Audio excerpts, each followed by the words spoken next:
Assalamualaikum warahmatullahi wabarakatuh. Nama saya Sofyan Mukti. NIM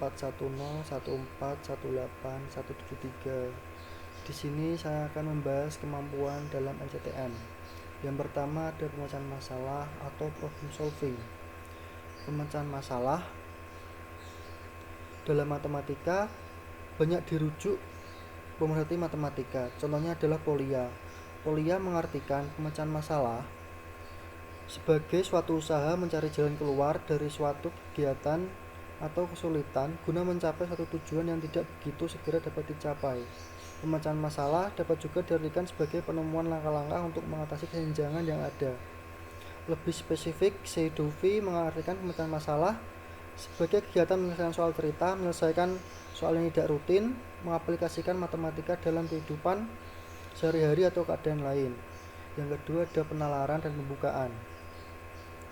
Penalaran matematik adalah bagian dari berpikir matematik yang meliputi membuat perumusan dan menarik kesimpulan tentang gagasan-gagasan dan bagaimana gagasan tersebut saling terkait.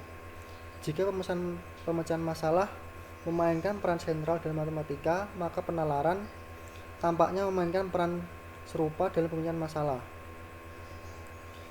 Bukti adalah serangkaian logis yang menjelaskan kebenaran suatu pernyataan. Argumen-argumen ini dapat berasal dari premis pernyataan itu sendiri, teorema lainnya, definisi, dan akhirnya dapat berasal dari postulat di mana sistem matematika tersebut berasal. Yang ketiga ada komunikasi matematis. Matematika memiliki peran sebagai bahasa simbolik yang dapat digunakan untuk berkomunikasi secara tepat. Matematika tidak hanya sekedar alat buku berpikir, tetapi matematika sebagai alat komunikasi antar siswa dan guru dengan siswa. Yang keempat ada koneksi matematis. Koneksi matematis adalah hubungan atau keterkaitan dengan ilmu matematika. Adanya koneksi matematis adalah keterkaitan antara konsep-konsep matematika yang berhubungan dengan matematika itu sendiri dan keterkaitan antara matematika dengan kehidupan sehari-hari. Koneksi matematika dapat diartikan sebagai keterkaitan secara internal dan eksternal.